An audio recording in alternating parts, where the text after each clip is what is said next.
The expanse of the Galactic Empire. Many systems, a network of defeated universes subject to one strict regulation.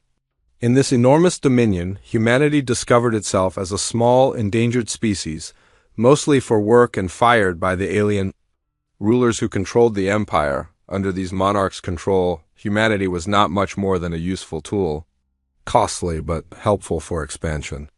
Their governors, influenced by imperial command, colonized human territories to enforce the empire's rule. While dismissing human attempts for equality as youthful digressions from a species they saw as unevolved among the humans who served under the banner of the empire, none were more renowned or more paradoxical than Marcus Reeve, known for his accuracy in combat.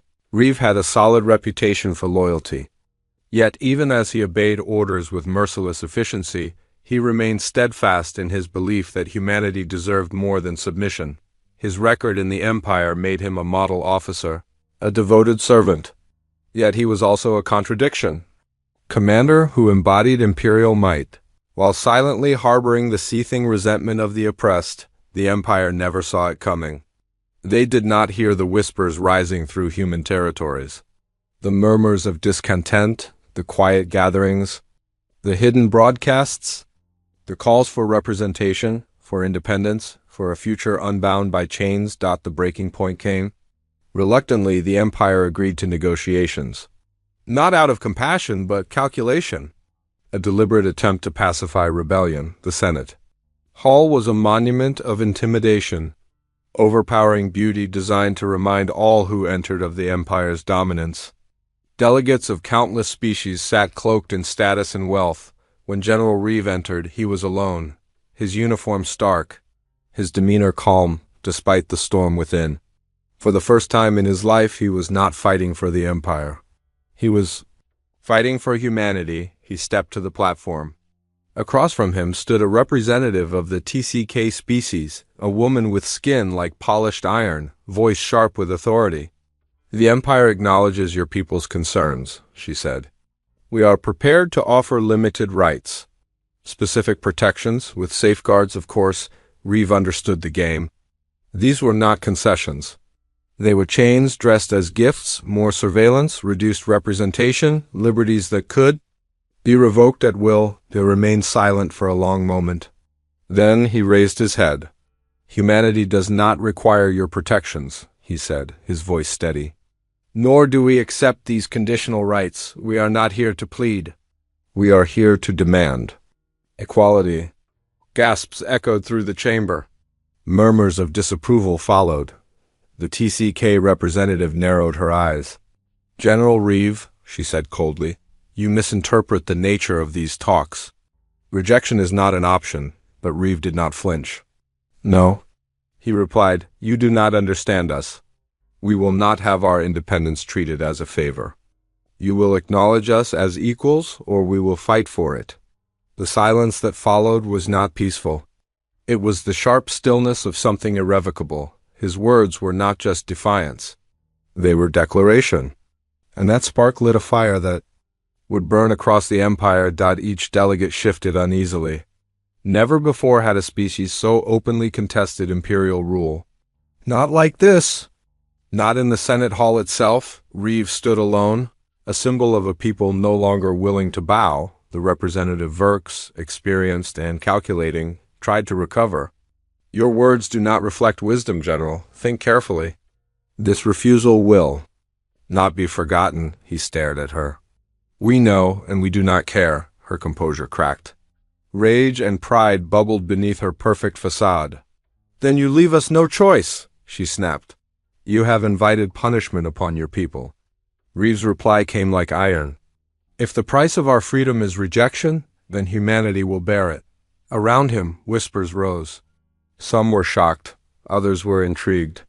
The tide was shifting. Verks raised her hand for security. Reeve did not move. He knew this was not the end. It was the beginning. This moment, this voice would echo, not just through human worlds, but in the hearts of every species who had tasted the Empire's boot. And though the chamber erupted into fury, fear, and disbelief, Marcus Reeve stood unmoved, a lone soldier with no weapon. Just truth.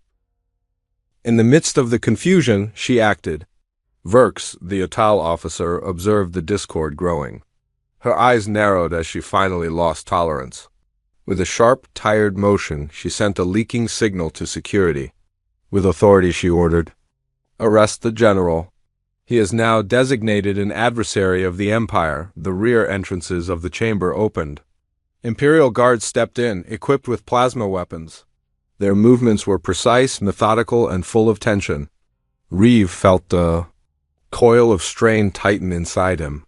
He had expected consequences, but Verks's swift response was a stark reminder of how little tolerance the Empire had for disobedience. Across the hall, a few of the foreign delegates began to rise, not against Reeve, but against the abrupt escalation. A Thorian delegate, tall and imposing, raised his voice. "This is a hasty response. Are we so fearful we cannot even consider a plea for freedom?" Others whispered the word softly, "Freedom." Their gazes moved from Reeve to the guards. But Verks's command had already been issued. There would be no hesitation. Reeve's muscles tensed as he stepped back, calculating his options. The chamber was locked down. Escape was a slim prospect, but the rebellion he had sparked, whether by intent or accident, had already begun to take root. Among the crowd, a thin Uran woman, a delegate who had silently watched, stepped forward, offering only a subtle nod. She moved, placing herself between Reeve and the advancing guards. Her presence slowed their advance, and then chaos erupted. Reeve moved. In one fluid motion, he seized a firearm from a stunned guard. His soldier instincts kicked in. He fired. Into the ceiling, the shot echoed like thunder through the corridor. The room froze locked in a moment between fear and awe. Reeve took that instant. He raised his voice. "This demonstration of force only proves our resolve. You will not silence humanity." The guards advanced, weapons raised. But from the hallways, edge, a new disturbance.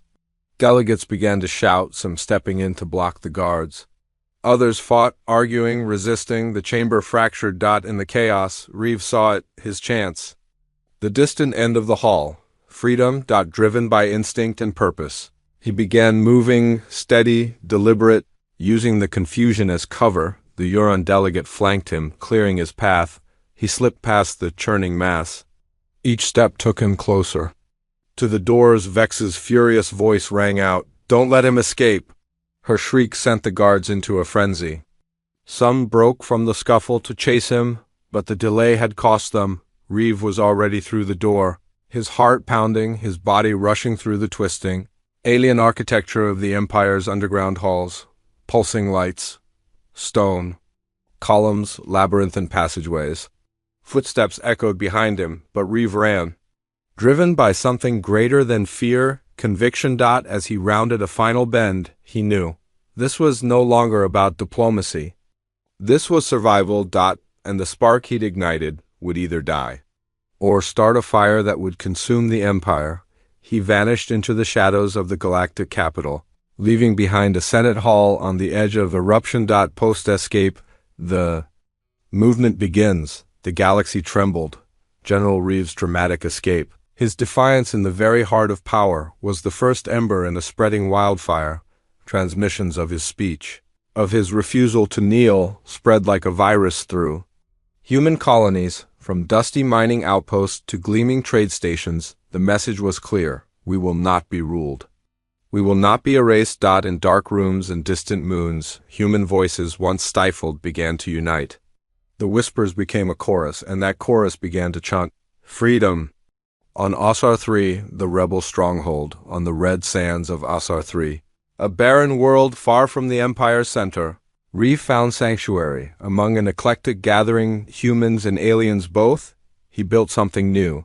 A resistance. Within a hidden mountain base, Reeve stood beside Aina, an Irian diplomat who had helped him escape. Her people, long used and discarded by the Empire, had now allied themselves with the human cause. They thought a few compromises would keep you docile, Aina said, gazing across the barren plains. But they never understood what you really want, Reeve nodded. They taught us to be soldiers, he replied, but never realized we learned strategy, unity, and purpose. The uprising spreads. All across the empire, uprisings began. To erupt, human miners took control of labor camps. Former soldiers defected. Disillusioned alien allies joined them. This was no longer a protest. This was a movement. The Galactic Council panicked. In emergency meetings, Verks demanded ruthless retaliation, but others hesitated. The fire was too big now. Reeves' face had become a symbol.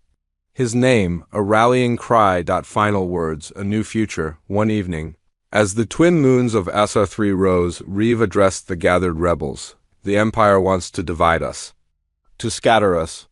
But we stand united. We may be outnumbered, but we are not outmatched. Let the galaxy hear this. We choose our destiny, and we will not go quietly. The crowd roared. The spark was no longer a spark. It was revolution. And not even the Empire could extinguish it now.